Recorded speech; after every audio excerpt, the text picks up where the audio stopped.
Dans le sablier de la vie du vieux roi, il ne reste plus que quelques grains.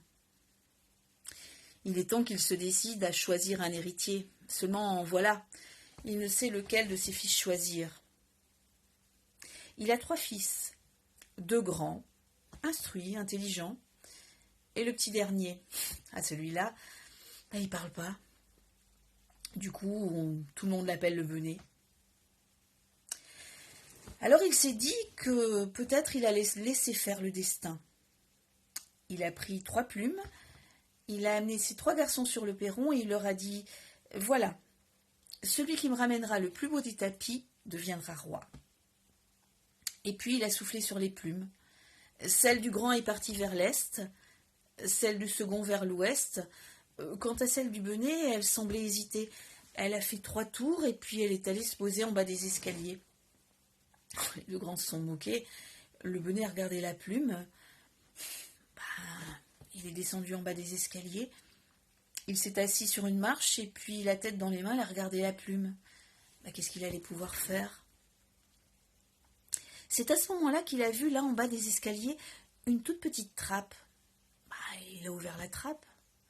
La trappe s'est ouverte suffisamment grande pour qu'il puisse rentrer. Il est rentré.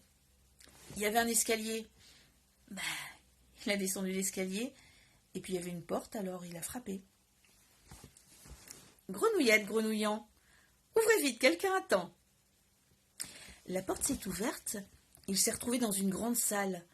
Il a enlevé son chapeau, il l'a pris entre les mains et avec un petit peu d'appréhension quand même, il a salué une énorme grenouille qui se trouvait là. Une énorme grenouille entourée de centaines de petites grenouilles.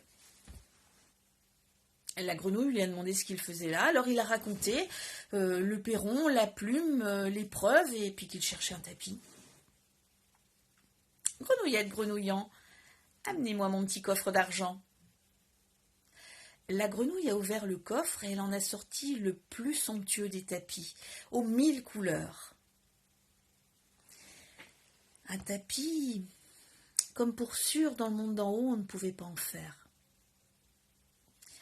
Le tapis sous le bras, le Benet a remercié la grenouille et puis il a repris la porte, l'escalier, la petite trappe qu'il a refermée avec 1000 précautions. Quand il est arrivé près de son père, ses 2 frères arrivaient également. Eux, ils avaient acheté quelques tapis dans les environs, se disant que le Benet ne ferait pas mieux. Le roi a regardé les tapis, il a regardé ses garçons, il a regardé le tapis, il a regardé le Benet. Justice était dite. Mais les 2 grands n'entendaient pas de cette oreille-là. Enfin, père, comment laisser un royaume dans les mains d'un Benet? Ils ont tellement supplié que le roi a accordé une seconde chance. Il a amené ses garçons sur le perron, que celui qui m'amène la plus belle des bagues devienne roi. Une plume à l'est, une plume à l'ouest. La 3e, celle du Benet, semblait hésiter. Elle a fait 3 petits tours et elle est allée se poser en bas des marches. Le Benet l'a suivi. Il a ouvert la trappe. Il a descendu l'escalier. Il a frappé à la porte. Et la grenouille lui a répondu d'entrer. C'est ce qu'il a fait. Et puis il a raconté, le roi, les plumes, et qu'il cherchait la plus belle des bagues. La grenouille a pris son coffret d'argent. Elle l'a ouvert et elle a sorti une bague somptueuse. Elle était faite d'or et de diamants, une bague si fine qu'aucun orfèvre du monde d'en haut n'aurait pu en faire de semblable. Il a mis la bague dans sa poche, il a remercié la grenouille et puis il est reparti voir son père. Ses 2 frères arrivaient également. Se disant que le Benet ne trouverait pas grand-chose, ils avaient pris quelques clous à la roue d'une charrette et puis ils les avaient façonnés de telle sorte d'en faire quelques anneaux. Le roi a regardé les bagues, il a regardé ses garçons. Justice est dite. Mais de nouveau, les 2 grands ont insisté. Mais enfin, comment pouvait-on laisser entre les mains d'un Benet un royaume? Ils ont tant insisté que le roi a cédé. Bon, d'accord, mais c'est la dernière fois. Que celui qui m'amène la plus jolie des filles du royaume devienne roi. Une plume à l'est, une plume à l'ouest.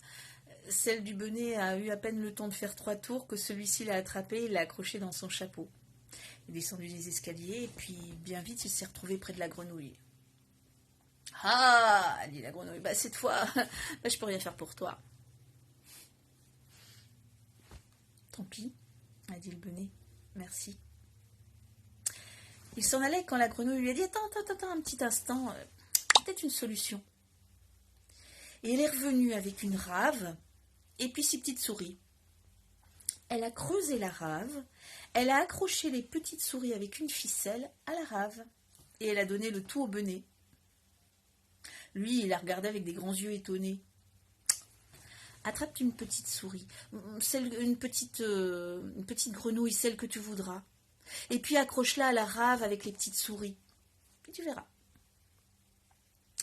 Il a attrapé la petite grenouille, la première qui passait, comme ça, et puis il l'a mise dans la rave.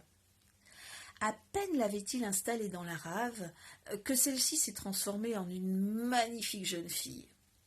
La rave est devenue un carrosse d'or et d'argent. Et les petites souris, eh bien, sont devenues de beaux chevaux blancs. Oh, il a regardé, il a remercié, il a attrapé les rênes, et à peine avait-il les rênes dans les mains qu'il s'est retrouvé devant le château de son père. C'est à ce moment-là que ses 2 frères arrivaient avec 2 magnifiques paysannes. Le roi a regardé, et les garçons aussi d'ailleurs, et ils ont regardé la jeune fille, ils étaient subjugués. Justice était dite. Mais les garçons ont réfléchi un instant. Père, accordez-nous encore une épreuve. Ah non, pas entre les garçons, entre les femmes cette fois. Dans la salle du trône, il y a un lustre. Ce lustre est formé d'un grand anneau d'argent. Qu'on demande aux filles de sauter à travers, gagnera celui qui a amené la plus méritante. C'est ce qu'ils ont fait. Les 2 paysannes, à ça pour sûr, elles ont réussi à passer, à sauter à travers l'anneau. Mais elles sont retombées avec tant de lourdeur qu'elles se sont brisées les os. Quant à la jeune fille, elle s'est envolée tel un oiseau, et elle a atterri avec la grâce d'une biche. Justice était dite. Dans le sablier de la vie du roi, plus de grains de sable. Le bonnet est devenu roi, et il a épousé la belle jeune fille. Et sur le royaume, il a régné longtemps, avec sagesse et dévouement.